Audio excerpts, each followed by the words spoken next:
ಒಂದು ಪುಣ್ಯಕೋಟಿ ದನದ ಕತೆ ಕೇಳುವ. ಆಯ್ತಾ?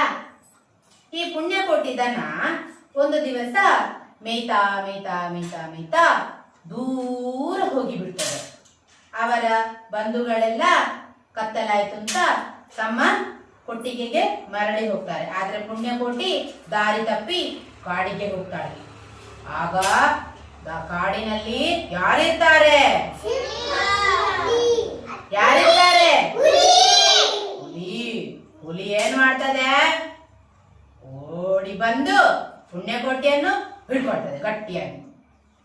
ಆಗ ಪುಣ್ಯಕೋಟಿ ಹೇಳ್ತದೆ, ಹುಲಿರಾಯ, ನನ್ನನ್ನು ಬಿಟ್ಟು ಬಿಡು.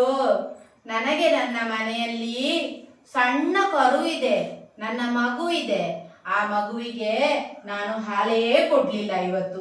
ನಾನು ದಾರಿ ತಪ್ಪಿ ತುಂಬಾ ದೂರ ಬಂದಿದ್ದೇನೆ. ನಾನು ಮನೆಗೆ ಹೋಗ್ತೇನೆ. ನನ್ನ ಮಗುವಿಗೆ ಹಾಲು ಕೊಟ್ಟು ಮತ್ತೆ ಮತ್ತೆ ಇದೇ ಕಾಡಿಗೆ ಬರ್ತೇನೆ ನಾನು ಅಂತ ಹೇಳುದು. ಆಗ ಹುಲಿ ಹೇಳ್ತದೆ, ಒಂದು ಸಲ ಹೋದವರು ಮತ್ತೆ ಬರ್ಲಿಕ್ಕೆ ಉಂಟೆ? ನೀನು ಸುಳ್ಳು ಹೇಳ್ತಾ ಇದ್ದೀಯಾ. ನನಗೀಗ ಜೋರ್ ಹಸಿವಾಗ್ತಾ ಉಂಟು. ನೀನ್ ಎಲ್ಲಿಗೆ ಹೋಗುದು ಬೇಡ, ನೀನ್ ಇಲ್ಲೇ ಇರು. ನಾನು ನಿನ್ನನ್ನು ತಿಂದು ಮುಗಿಸಿ ಹೊಟ್ಟೆ ತುಂಬಿದ್ದ ಮೇಲೆ ಮಲಗ್ತೇನೆ ಅಂತ. ಅದಕ್ಕೆ ಪುಣ್ಯಕೋಟಿ ಹೇಳ್ತದೆ, ಇಲ್ಲ, ಸತ್ಯವೇ ನಮ್ಮ ತಾಯಿ ತಂದೆ, ಸತ್ಯವೇ ನಮ್ಮ ಬಂಧು ಬಳಗ. ಸತ್ಯ ಮಾತಿಗೆ ತಪ್ಪಿ ನಡೆದರೆ ಮೆಚ್ಚನ ಪರಮಾತ್ಮನು. ದಯವಿಟ್ಟು ನನ್ನನ್ನೊಮ್ಮೆ ಬಿಟ್ಟು ಬಿಡು. ಆಗ ಹುಲಿಗೆ ಈ ಪುಣ್ಯಕೋಟಿ ಏನೋ ಸತ್ಯ ಹೇಳ್ತದ ಅಂತ ನೋಡುವ, ಪರೀಕ್ಷೆ ಮಾಡಿಯೇ ಬಿಡುವ. ಆಯ್ತು, ನೀನು ಹೋಗು. ನೀನು ಹೋಗಿ ನಿನ್ನ ಮಗುವಿಗೆ ಹಾಲು ಕೊಟ್ಟು ಮತ್ತೆ ಇಲ್ಲಿಗೇನೆ ಬರ್ಬೇಕು ಅಂತ ಹೇಳು ಹುಲಿ. ಆಗ ಪುಣ್ಯಕೋಟಿಗೆ ಬಹಳ ಖುಷಿ ಆಗ್ತದೆ. ಓಹೋ, ನಾನು ಬೇಗ ಹಾಲು ಕೊಟ್ಟು ಬರ್ತೇನೆ ಅಂತ ಓಡಿ ಓಡಿ ಓಡಿ ಓಡಿ ಓಡಿ ಓಡಿ ಓಡಿ ಓಡಿ ಮನೆಗೆ ಬರ್ತದೆ. ಮನೆಗೆ ಬಂದಾಗ ಅದರ ಕರು ಇರ್ತದಲ್ಲ, ಈ ಹುಲಿ ಎಲ್ಲಿರ್ತದೆ? ಕಾಡಿನಲ್ಲಿ ಕಾಯ್ತಾ ಇರ್ತದೆ. ನೋಡುವ ಎಷ್ಟೊತ್ತಿಗೆ ಬರ್ತದೆ ಪುಣ್ಯಕೋಟಿ ಅಂತ. ಪುಣ್ಯಕೋಟಿ ಬಂದು ತನ್ನ ಮಗುವಿಗೆ ಹೇಳ್ತದೆ, ಕಂದ, ನಾನು ಕಾಡಿಗೆ ಹೋಗ್ತೇನೆ.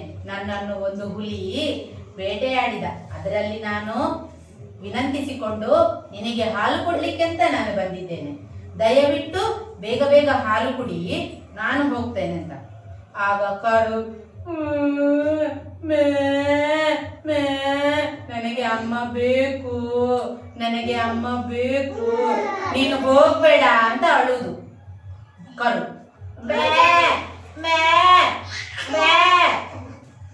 ಕರು ಅಳುವಾಗ ನಗ್ಲಿಕ್ಕೆ ಬರ್ತದೆ ಯಾರಿಗಾದ್ರೂ? ಬೇಜಾರಾಗ್ತದೆ ಅಲ್ವಾ? ಅದ ನಮ್ಮ ಕಾಡಿಗೆ ಹೋಗುದಲ್ವಾ, ತುಂಬಾ ಅಳ್ತದೆ.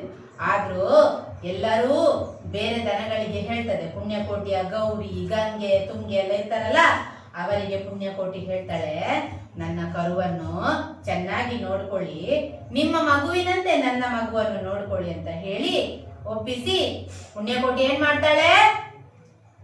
ಕಾಡಿಗೆ ಹೋಗ್ತಾಳೆ. ಕಾಡಲ್ಲಿ ಯಾರಿದ್ದಾರೆ?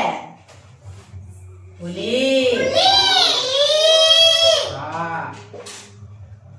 ಪುಣ್ಯಕೋಟಿ ನಡ್ಕೊಂಡು ನಡ್ಕೊಂಡು ಸುಸ್ತಾಗಿ ಬೇಜಾರಲ್ಲಿ ಹುಲಿಯ ಗುಹೆಗೆ ಹೋಗಿ ಹುಲಿ ಹತ್ರ ಹೇಳ್ತಾಳೆ, ಖಂಡವಿದೆಕೋ, ಮಾಂಸವಿದೆಕೋ, ಗುಂಡಿಗೆಯ ಬಿಸಿ ರಕ್ತವಿದೆಕೋ? ಇಕೋ ಹುಲಿರಾಯ, ನಾನು ಬಂದಿದ್ದೇನೆ. ನನ್ನ ಬಿಸಿ ಮಾಂಸ ರಕ್ತವನ್ನು ತಿಂದು ನಿನ್ನ ಹೊಟ್ಟೆಯನ್ನು ತುಂಬಿಸಿಕೋ. ನಿನಗೆಷ್ಟು ಬೇಕು ತೃಪ್ತಿ ಆಗುವಷ್ಟು ನನ್ನನ್ನು ತಿಂದು ಬಿಡು ಅಂತ. ಆಗ ಹುಲಿ ಹೇಳ್ತದೆ, ಓಹೋ, ನಿನ್ನ ಮಾತಿಗೆ ನಾನು ಮೆಚ್ಚಿದೆ. ನೀನು ಸತ್ಯವಂತಳು. ನೀನು ಬಂದಿದೀಯ ಈ ಕಾಡಿಗೆ ಅಲ್ವಾ? ಈಗ ದನ ತಪ್ಪಿಸ್ಬೋದಿತ್ತಲ್ಲ, ಅದು ತಪ್ಪಿಸಿಕೊಂಡಿದ್ದ? ಇಲ್ಲ, ಅದು ಸತ್ಯವಂತ ದನ. ಅದು ಏನ್ ಮಾಡಿತು? ದನ ಏನ್ ಮಾಡಿತು? ಹುಲಿಯ ಬಳಿಗೆ ಹೋಯ್ತು. ಹುಲಿಗೆ ಅದರ ಸತ್ಯವಂತಿಕೆಯನ್ನು ಕಂಡು ಖುಷಿಯಾಯ್ತು. ಬೇಡ ಬೇಡ, ನಾನು ಈಗ ನನಗೆ ಹಸಿವಿಲ್ಲ, ನೀನು ಹೋಗು, ನಿನ್ನ ಮಗುವಿನ ಹತ್ರ ಹೋಗು, ನಿನ್ನನ್ನು ಬಿಟ್ಟು ಬಿಟ್ಟಿದ್ದೇನೆ ಅಂತ. ಆಗ ಪುಣ್ಯಕೋಟಿ ಹೇಳ್ತಾಳೆ, ಬೇಡ ಬೇಡ, ನಾನೀಗ ಹಿಂತಿರುಗಿ ಹೋದ್ರೆ ನನ್ನ ಸಹಪಾಠಿಗಳೆಲ್ಲ ಏನ್ ಹೇಳ್ಕೊಳ್ತಾರೆ? ನೀನು ಹುಲಿಯ ಬಳಿಗೆ ಹೋಗ್ಲೇ ಇಲ್ಲ ಅಲ್ವಾ? ನೀನು ಸುಳ್ಳು ಹೇಳಿದ್ದೀಯ. ಹೋಗಿದ್ದೀಯಾ, ನೀನು ಅರ್ಧದಲ್ಲೇ ವಾಪಸ್ ಬಂದಿದ್ದೀಯಾ ಅಂತ ನನಗೆ ನನ್ನ ಸಹಪಾಠಿಗಳು ನನ್ನ ಮೇಲೆ ಅಪವಾದನ ಹೊರಿಸ್ತಾರೆ. ಬೇಡ, ಅದಕ್ಕಿಂತ ನಾನು ಸುಳ್ಳು ಹೇಳಿದ್ದೇನಂತ ಹೇಳಿಸಿಕೊಳ್ಳುವುದಕ್ಕಿಂತ ನಾನು ಸಾಯುವುದೇ ಮೇಲು, ನನ್ನ ಬಿಡು ಅಂತ. ಅದಕ್ಕೆ ಹುಲಿ ಹೇಳ್ತದೆ ಪುಣ್ಯಕೋಟಿಗೆ, ಅಂತ. ಈಗ ಪಾಪ ಆಯ್ತು ಹುಲಿ. ಯಾಕೆ ಪಾಪ ಆಯ್ತು? ದನ ಸತ್ಯವಂತ ದನ. ಅದಕ್ಕೆ ಹುಲಿ ಹೇಳ್ತದೆ, ಆಯ್ತು ನಾನು ಈ ಬೆಟ್ಟದಿಂದ ಹಾರಿ ನನ್ನ ಪ್ರಾಣವನ್ನು ಬಿಟ್ಟು ಬಿಡ್ತೇನೆ.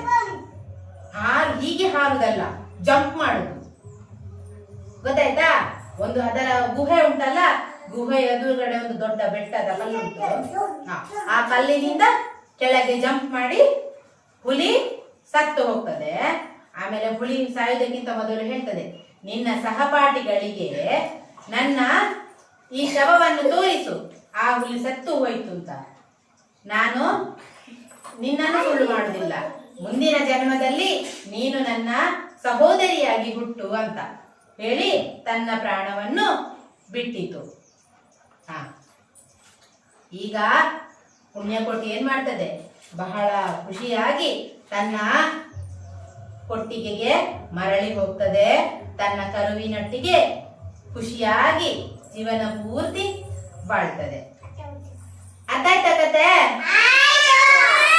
ಈ ಕಥೆಯ ನೀತಿ ಏನು? ನಾವು ಯಾವತ್ತೂ ಸತ್ಯವನ್ನೇ ಮಾತಾಡ್ಬೇಕು. ಸುಳ್ಳು ಬೇಡ, ಸತ್ಯ ಬೇಕು. Very good. ಚಪ್ಪಳೆ ಬಿಡಿ ಎಲ್ಲರೂ.